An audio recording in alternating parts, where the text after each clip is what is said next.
So, hi guys, hope you are doing all very good. And now in this lecture, I am going to discuss about switch statement. బేసికల్గా ముందు elif ladder nested if else అవన్నీ కూడా నేను discuss చేశాను కదా. So అది మీరు చూసే ఉంటారు. ఇప్పుడు లాస్ట్ ఇఫ్ కండిషన్ స్టేట్మెంట్స్లో స్విచ్ స్టేట్మెంట్స్ అయితే మనం డిస్కస్ చేసుకుందాం. సో బేసికల్గా స్విచ్చెస్ వచ్చేసి కోడ్ రిలేటెడ్ ఉంటుంది. ఐ మీన్ 1 నెంబర్ 2 నెంబర్ అలా అయితే మనము ఇచ్చుకుంటూ రావాలి. సో సింపుల్ ఇది. నేను ఫస్ట్ ఫ్లో చార్ట్ సింటాక్స్ రాసిన తర్వాత ప్రోగ్రామ్ అయితే రాసి చూపిస్తాను. జస్ట్ ఫస్ట్ ఫ్లో చార్ట్ రాస్తుంది నేను చూడండి. ఫస్ట్ మనం వచ్చేసి ఎక్స్ప్రెషన్ రాయాలి. చూస్తున్నాను కదా, ఫస్ట్ ఎక్స్ప్రెషన్ అయితే రాయాలి. ఎక్స్ప్రెషన్ రాసిన తర్వాత అది ఒకవేళ కేస్ 1కి ఈక్వల్ కాదు మనం చూసుకోవాలి. కేస్ వాల్యూస్ని కూడా మనం రాస్తాము, అది మీరు తర్వాత ప్రోగ్రాంలో చూద్దురు. Is equals to case 1. ఓకేనా.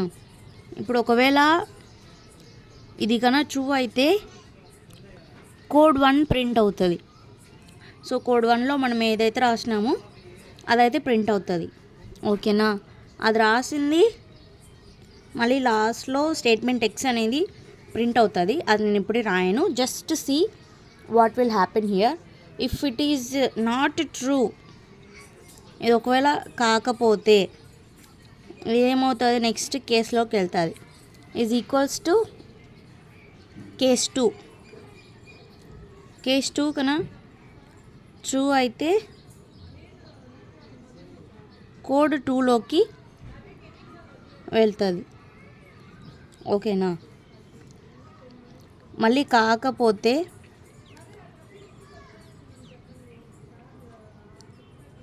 ఈజ్ ఈక్వల్స్ టు కేస్ ఎన్. మనం ఎన్ని కేసెస్ అయినా కూడా రాసుకోవచ్చు, బట్ నేను 2 కేసెస్ వరకు మాత్రమే రాశాను. లాస్ట్లో ఇంకా ఎన్ కేసు పట్టుకుంటే సరిపోతుంది. ఇక్కడ ఇలా పెట్టేసుకొని, సో ఇప్పుడు ఒకవేళ ఇది కూడా ట్రూ అయిందంటే కోడ్ ఎన్ ప్రింట్ అవుతుంది. ఓకేనా. ఇఫ్ ఇట్ ఈజ్ ఓకే, ఇది ఓకే అయినప్పుడు ఏమవుతుంది,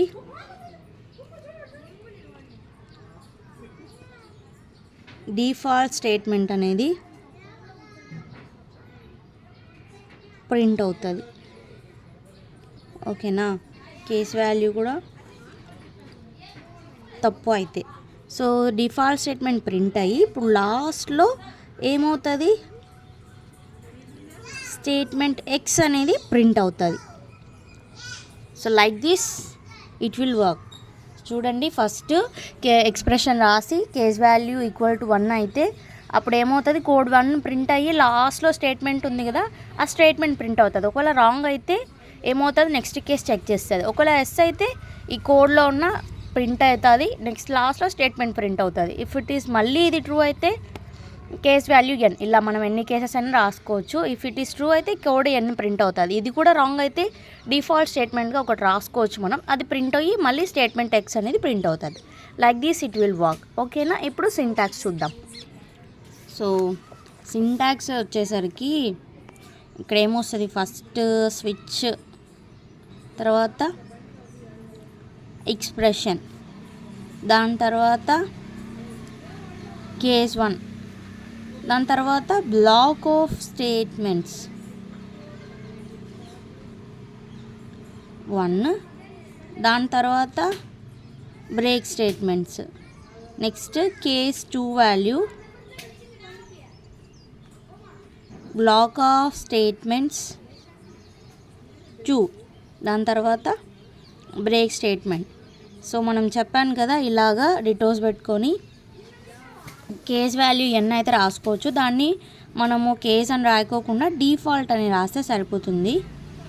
సో డిఫాల్ట్ స్టేట్మెంట్కి ఒక డిఫాల్ట్ స్టేట్మెంట్ అయితే మనం రాసుకోవాలి ఇక్కడ.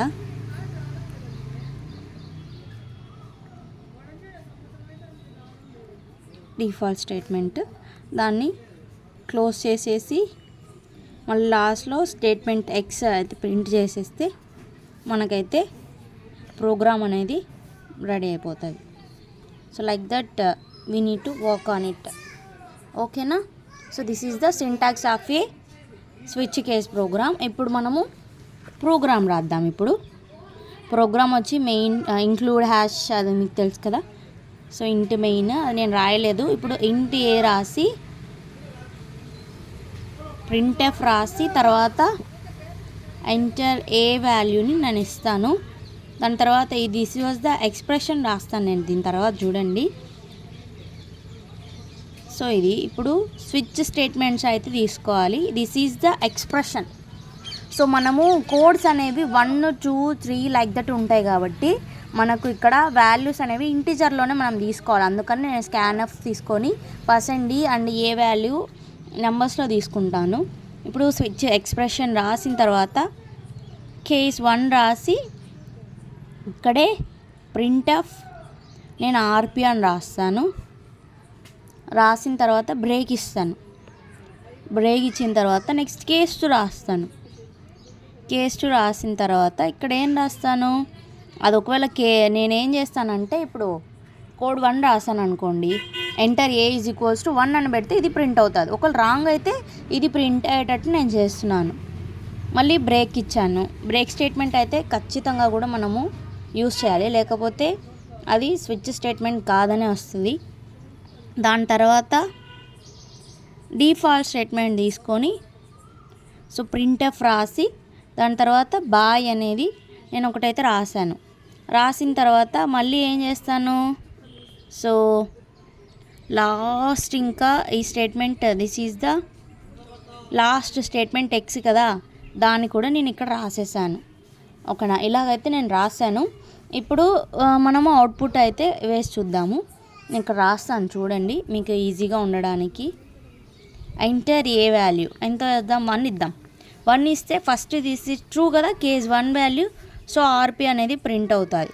మళ్ళీ లాస్ట్లో ఈ స్టేట్మెంట్ ఉంది కదా, స్టేట్మెంట్ ఎక్స్ అనేది ప్రింట్ అవుతుంది. Go to home. ఓకేనా? సో ఇప్పుడు ఎంటర్ ఏ వచ్చి 3 ఇచ్చాను అనుకోండి, 3 అనేది ఇక్కడ మనం అసలు ఇవ్వలేదు. సో ఇప్పుడు ఏమవుతుంది, డిఫాల్ట్ స్టేట్మెంట్ ప్రింట్ అవుతుంది. బాయ్ అని ప్రింట్ అయ్యి మళ్ళీ లాస్ట్లో స్టేట్మెంట్ ఎక్స్ కూడా ప్రింట్ అవుతుంది. Go to home.